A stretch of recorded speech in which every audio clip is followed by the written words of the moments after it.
Right? And I'm not playing no games. I'm Pops, and welcome to Why Is It Great? Episode 2, by the way. So we are rolling along at another comic talk where we're sitting here and we're trying to discuss things that you could and should read, like the good stuff. Like it's so easy to bag on things, and you guys know I will. But with me, as always, James Meeley, Sequential Treasures. He's here talking comics with us. James, my friend, my brother, how are you doing, man? Doing pretty good, all in all, healthy, happy, just wish it would warm up a little bit around here, but other than that, not too bad. Yeah, I'm having a hard time in Florida because our weather is swinging from like 40 degrees to like 70 degrees. Like it's like this massive range, and that actually is what kind of makes me feel terrible. I start to have allergy and sinus problems more and things like that. Like if it just goes cold, because it's not cold compared to some of you guys, but colder, then that's fine. I can adapt. And if it's going to be warm, it's going to be warm. But the temperature swing it's just too much. But I'm not going to complain. I'm not shoveling snow like folks I know. So that's yeah. All right, well, let's do it. Let's pull up James's selection this week. Why is it great? A good representation, a standalone issue, something that's within a reasonable budget. A topic, something interesting. He actually went to the Batman, which I'm a Batman guy. So for me, I was thrilled to see the selection.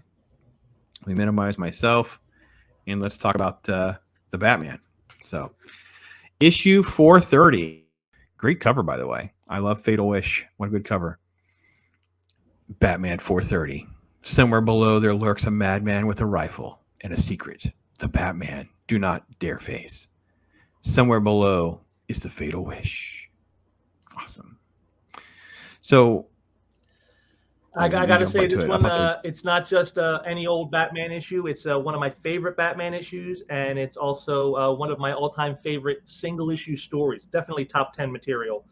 And cover here is by an artist named Frederick Butler. I'm not sure what else he's ever done. I don't think I've ever seen his work anywhere else other than this Batman cover.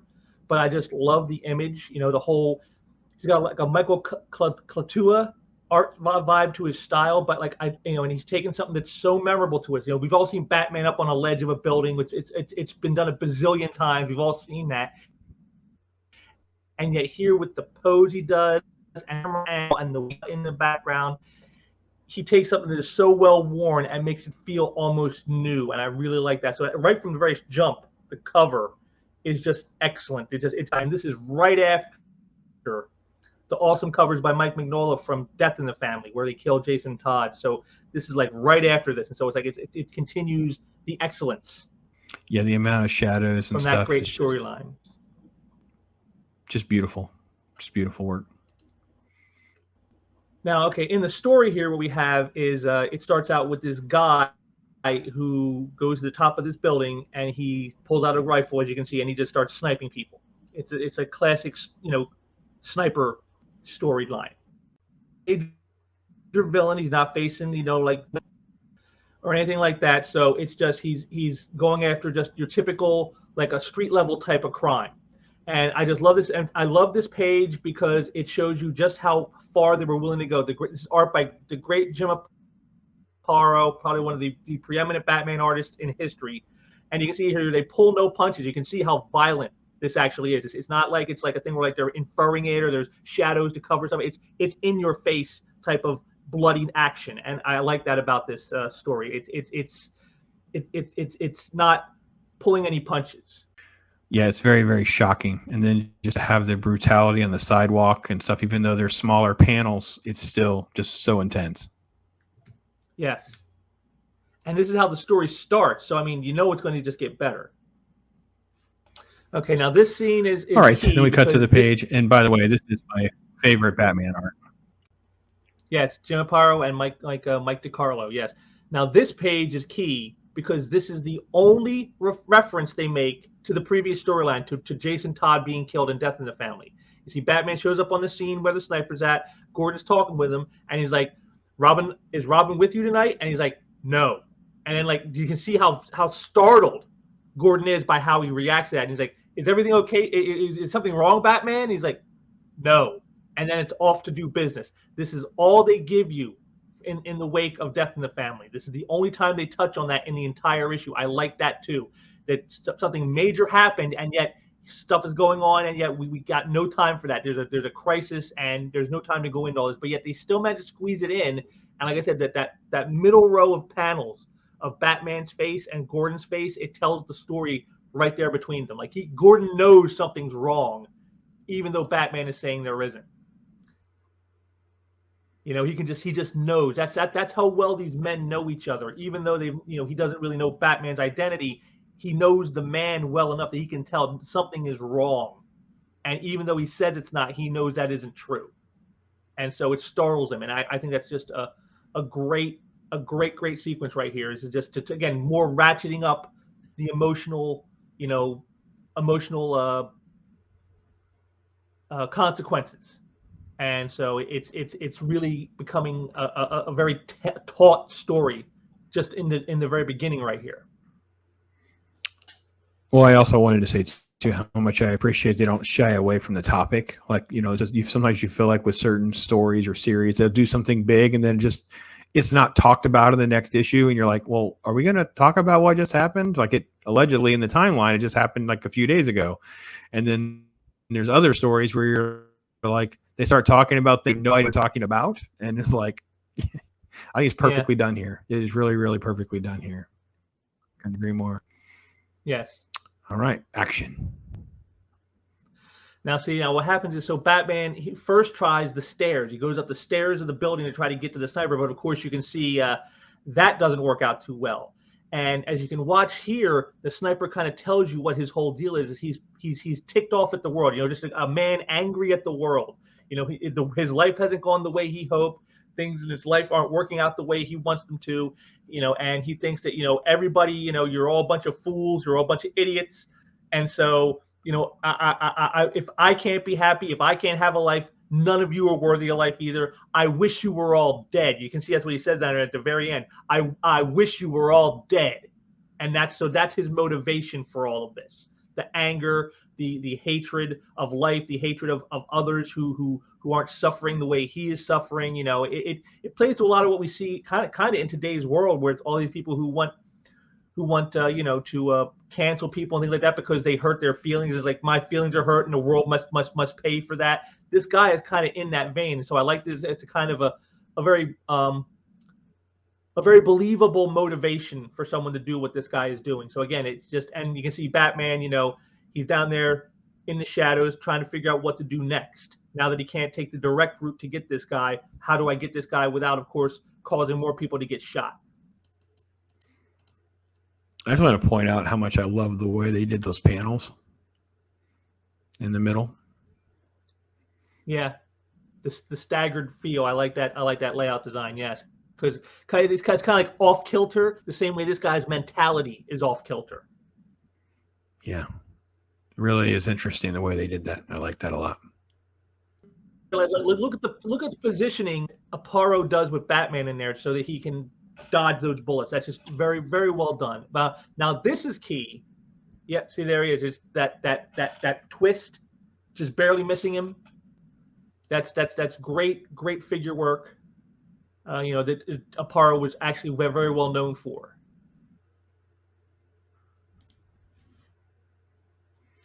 Now, this is key because after that point where you just saw there, where Batman is trying to figure out how am I going to get there, he decides I'll have to scale the side of the building that's back of him and come from behind to get him. And while he's doing that, we get this thing where they split the screen sort of. You got Batman doing his thing on one side, on the other, in this yellow and orange highlighted imagery, is an origin story. And there's a story about a kid who gets into a confrontation with his father, as you see here, and his father hits him. And, you can see the father immediately regrets it, but what's done is done. And so the mother tries to console the kid about, your father didn't mean it.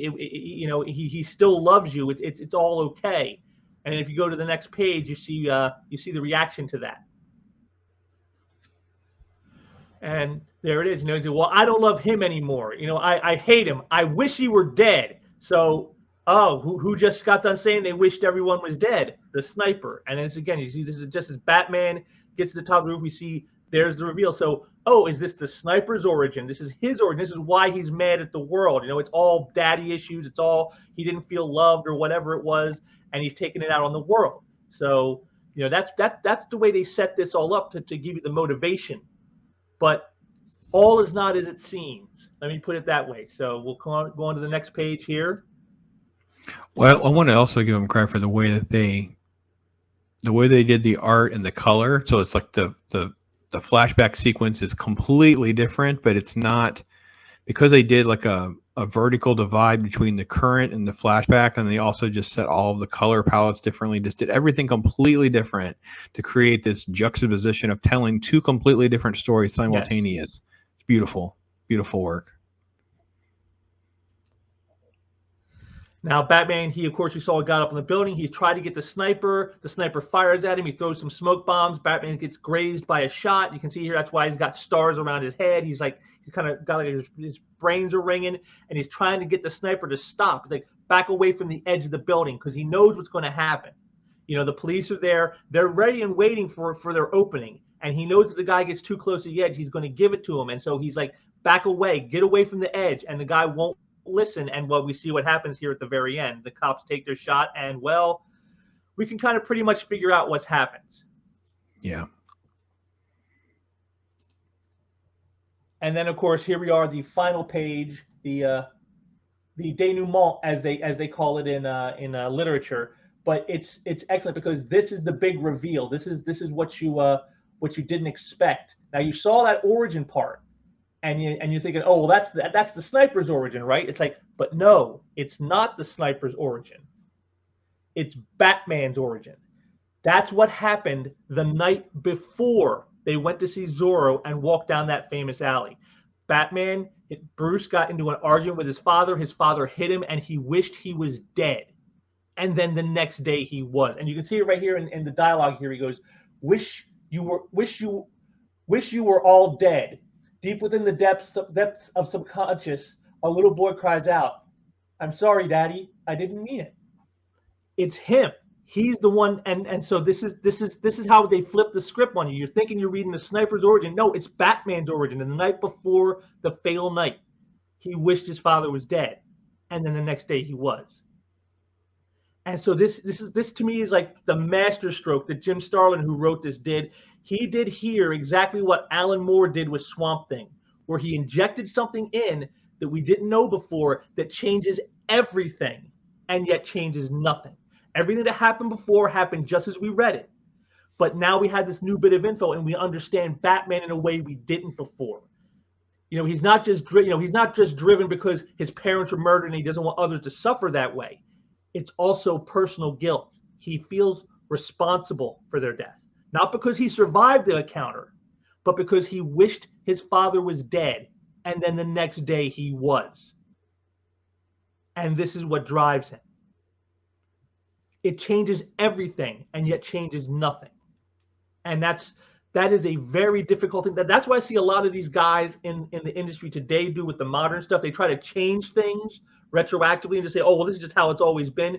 But they're so sloppy and so, cavalier in how they do it. It comes off as either fake. You want to inject something new into the character. This is how you do it. It's a masterclass of storytelling. And again, it's one of my favorite Batman stories. It's one of my favorite all-time single-issue stories of all time. You know, if you read Batman, if you like Batman, if you just like great comics, you need to read The Fatal Wish. It is arguably one of the best Batman stories ever done that most people don't know about.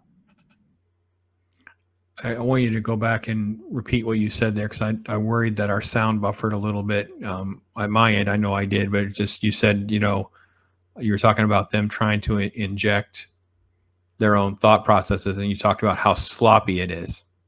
So just repeat what you said there so it doesn't get lost. Modern creators try to do exactly what Starlin does here, but they fail because they are not as thoughtful and considered in how they do it. They try to ram it in because of their agenda, because of whatever it is they're trying to get across politically or socially or whatever.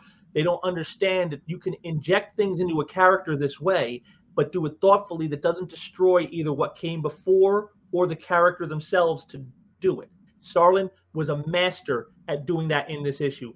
This is the way you do it. You want to add something to a character to leave your mark. This is how you do it. This is the perfect way to do it. And so, like I said, this is like not just one of the best Batman stories ever. It's one of the best single issue stories ever, and it's one of my personal favorites that nobody knows about. So if I can't recommend highly enough. Check out The Fatal Wish. If you're a Batman fan, if you're a great comic fan, you need to read The Fatal Wish. It is one of the best single issue comics I think that has ever been done in the modern era. But I will say I don't say I disagree exactly, but I really love the fact that I think Starlin is adding to the mythos. But I think what you mean when you say doesn't change anything, it's he doesn't disrupt what's come before. And I think that's what the modern comic creators are doing. They're trying to add, but they're doing it in a way that disrupts what came before. Whereas Starlin is just telling you another piece of information that it fits in the puzzle. It doesn't disrupt anything. It doesn't change anything. It just gives you more information than you. It's something that would have been, let's say, omitted in the past rather than changing or altered from the past. I think is what's being done here.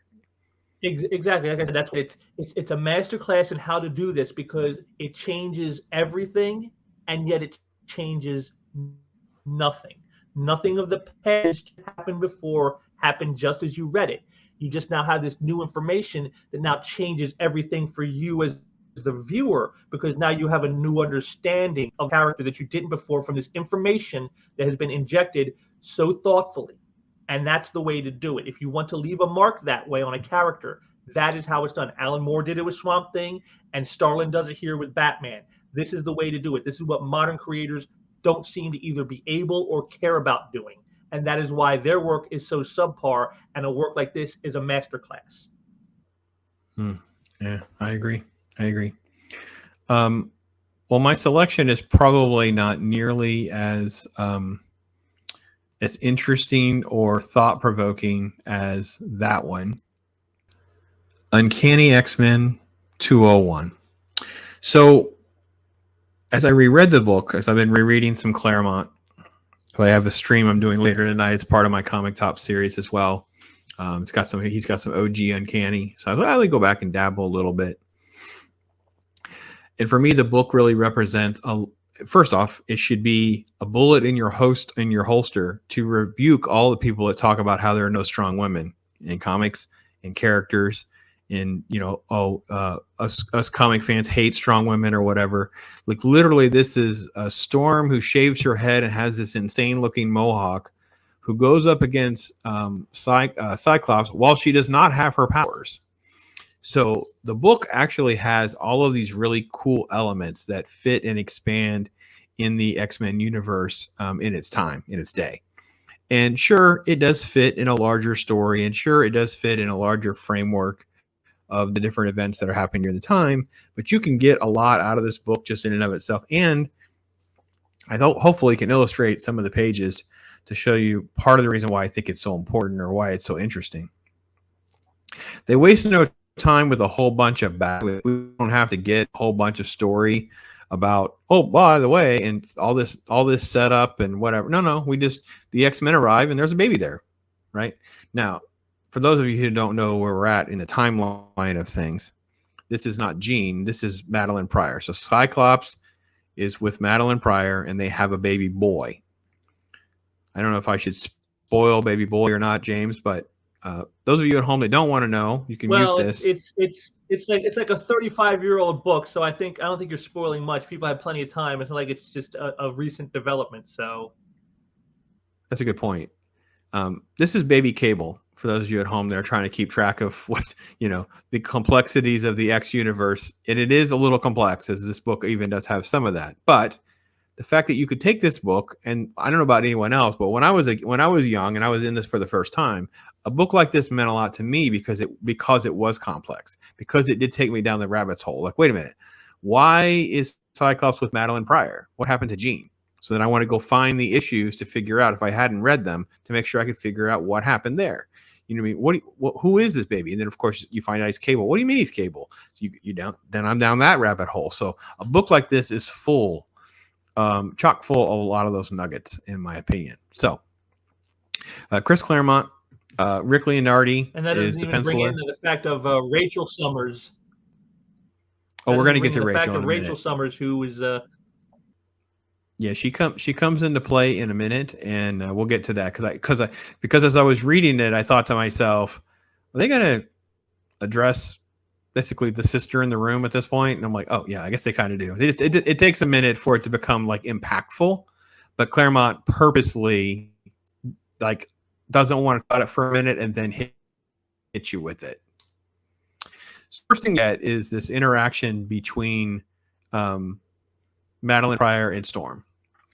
And Cyclops is basically being a jerk. And he's been a jerk for a while. And reality is here it's coming to a head because she's like, I don't understand what his problem is. I don't understand what's going on with him. And it's like relationshipy stuff, which I got to be honest is part of the appeal of why people really enjoyed the X-Men a lot. Because you have all these crazy personalities, all this crazy relationship stuff happening.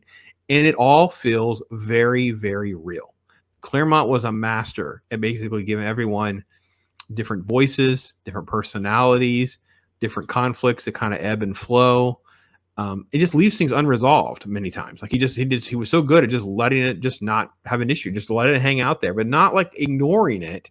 Like he wouldn't get around to it. It's just like he just made you wonder what was going to happen next. So this is how this plays out a little bit. I'm not going to go nearly as deep as into some of the things because a lot of stuff was just a little higher level. Now, during that conversation, the baby was passed to Kitty, who was on the left in that top of the frame right here. So we pull that down here, Kitty. And Kitty says, well, Rachel, do you want to hold the baby? Now, Rachel is Scott and Jean's daughter in the future and in her future, and she's very powerful. And here she's communicating with the baby because she has powers, and it brings her to tears. It's so emotional of like this whole a strange complexity of these different characters and the joy and happiness of this baby and trying to figure out Rachel's place in everything. And, you know, what, and Scott, as you'll see, he's just kind of a mess. He's just kind of a mess. He thinks he needs to be a leader of the X-Men and the X-Men matter most. And that's what we're going to see next. And by the way, the art and everything is just beautifully done. I mean, I'm not really even focused much on the art, but just everything's just so beautifully done. Work, so for me, the art is, yeah. The way that he does the shadows here to split it all up for you, and just it's just beautiful. By the way, meanwhile, and I didn't want to leave this like out there. It's just again, this is as a kid, I enjoyed this. You know, where's Xavier during all this? Oh, by the way, Xavier's with the Starjammers. Who's the Starjammers? Oh, you got to read something else. There's a little bit of that in this, but it's a typical X-Men problem. I've been talking a lot about this because I do my Saturday morning cartoons. It's one of the challenges with X-Men is you got to figure out what to do with Xavier. He's too powerful, and in most circumstances, if he's in the room, he would just take care of the problems, and we wouldn't have battles, we wouldn't have conflicts. He's just so powerful. So they usually have to come up with contrivances to figure out how to get Xavier somewhere else. And here he's with the Starjammers. And I remember I wasn't as big into X-Men as a friend of mine. And I forget how I ended up in this rabbit hole looking through his stuff. And I found the Starjammers miniseries or something. And I'm like, what is all this? Again, down the rabbit's hole I go. And so I included the screenshot of this page because I hopefully would encourage you to expand your knowledge of the X universe into something that has really not been mainstreamed at all. Like his relationship with Lilandra is not mainstreamed at all. So then you cut back to like, again, real life. So you have, you know, learn how to use a computer and them using their superpowers to play baseball. And by the way, hot people and how they're dressed. Like it's just literally, this was extremely commonplace in X-Men. I've always told people who, you know, will make different comments or whatever. I said, well, obviously you were never in the 90s whenever we had like 90s trading cards, because half of the X-Men were drawn as the most beautiful among the Marvel characters. Like the eloquence of what was always given to like Rogue and Storm and Jean, it's just next level beauty. And then when you go backwards and you read some of these comic books, you're like, oh my gosh, this is crazy. It's just beautiful. So yeah. So we just get a little bit of different kinds of things. We get real life problems. We also get silliness, like with superheroes that actually play baseball. They don't waste a lot of time on it. The ball gets hit way high. And I love this shot because I'd forgotten about this scene. And Rogue's like, I got it. She flies up in the sky. This is Air Force One. And this is Ronald Reagan. So the President Ronald Reagan has a cameo because Rogue flies by to grab the baseball that Colossus hit, because Colossus transforms. He can't get around on the fastball unless he uses his powers, and when he does, he hits it to the moon. But Rogue flies to go catch it, and then she kisses the window, leaves her lipstick on the window, and there's Ronnie touching the glass, and like, well, we probably shouldn't tell people about all this, which I found incredibly fun. Imagine that, James. We were having fun. We were reading comic books. Remember those days? We were having fun. Yeah. Well, and what I like about this whole thing is it's something that a lot of people don't talk about in the X-Men anymore, is they had a family vibe. The whole thing of playing a baseball game together, they're like family to each other. And that kind of is played out when they do things like this, the baseball game. And you don't see that so much anymore in any of the comics. You don't see them feeling like a family anymore. Yeah, it's like a barbecue day. Like we're just going to have a day to cook out. Yeah. Okay, so then we get back to the actual like relationship drama between Scott and Madeline. This is him basically saying, I'm bailing out, man. I got to be the X-Men leader, whatever. She's like, well, what about me? So again, it's all very realistic relationship stuff, kind of soap opera type stuff, but it's part of the conflict of the story that drives where we're going to go with this, which is Storm kind of interjects herself because obviously Madeline's already confided in her. And then basically Storm just called him out and said, listen, somebody has to be a leader. And like it or not, it's called a duel. Let's do it. You and me in the danger room. Let's go. Now, he is so arrogant that he has no hesitation, right? And then he's going to go face Storm. And then look at how Leonardi's art changes. He just literally changed the lighting, the color, the texture, everything for Madeline and Left Behind.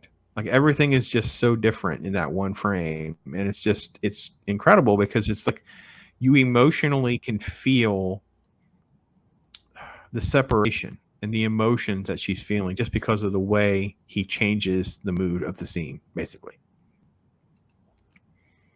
Very cinematic. You feel isolated. Yeah, she's abandoned. Then we cut to the danger room. I just wanted to show a couple things, just a little bit, so folks can have an idea of how could Storm even manage without powers against Cyclops. She manages to kind of get the jump on him here, tripping him up, and then pushing his own arm against his face so that he can't use his optic blast. And they go back and forth a little bit. He does get off some shots. She gets lucky a couple of times, but then she ultimately figures out a way to get the visor off. Now, without his visor, he can't control his power, so he has to basically, surrender. He has to yield. And this is a page that has gone viral many, many times because Cyclops' words, because she says, our duel is over. And he says, the best X-Man won. Storm, congratulations and good luck. And he just leaves. It's this yield, and it's never implied that that's what she was going for. Like he just bails out on the situation and bails out on everything. It's like he's just such an emotional wreck of this roller coaster ride in his life right now. He's got to try to figure out how to find himself. He's dealing with Jean. Well, it's not even so much finding himself. It's just he doesn't know how to handle the responsibilities. Like he wants the responsibilities of being the leader of the team, but yet he has responsibilities to a wife and child now, and he doesn't know how to marry those together and keep them, in balance. And that's what I see as a man who lacks any sense of balance of the responsibilities in his life.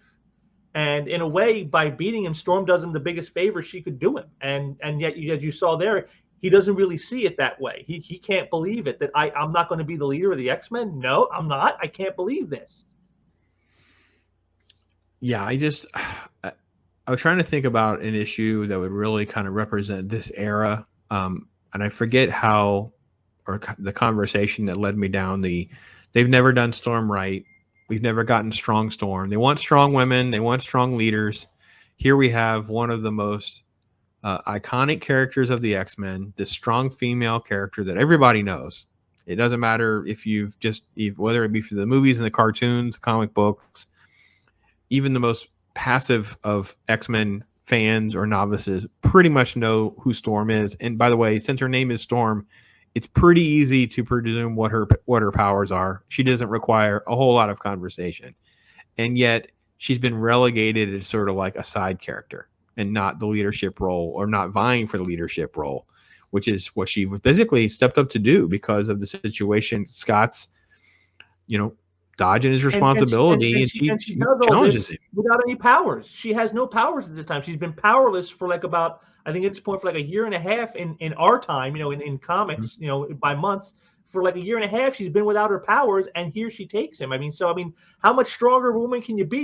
You're a mutant without powers against a mutant with powers, and you beat them handily. That's how much stronger of a woman can you be? And it just really shows how good the writing is, and it just counter attacks all of these ridiculous, spineless, faceless individuals that throw around these accusations that are so naive. It's like every time I see now and I hear some of these comments from these X writers, I'm gonna be like, I'm just gonna put X-Men uncanny 201. That's gonna be I'm just gonna do my response. Just gonna be those uncanny 201. I'm not even going to acknowledge half of what they say. I'm just going to put uncanny 201. Well, and the thing is what they do in that. What they do in that issue, that again, just like with the Batman example I gave, how like they want to inject stuff into characters that's never been there before, but they take no care in how they do it. It's the same thing here with yours. Is they want strong women, they want these powerful women, but notice they did it in a way in that book where they didn't diminish Scott. Have her diminish Scott. We're like, oh yeah, I'm just so great, and you're just so stupid. Scott, yeah, he fails, but it's because of his own issues, not because of anything of her, not because she's just so superior to him in every way. She actually, she was actually more in danger than anyone realizes because she was powerless, and yet she takes him and defeats him. And yet it's done in a way that doesn't denigrate Scott to say, well, he's less of a man, or that's how men are. They should always be denigrated. There's none of that in there, and it feels like it was a justifiable win, and she was a powerful woman who accomplished something that some probably would have thought she couldn't have done, and it was all done in service to the characters. There was no having to say we got to trash Scott to make her look more strong. It was, she is strong. And she shows why she's strong, and that's why she beats Scott.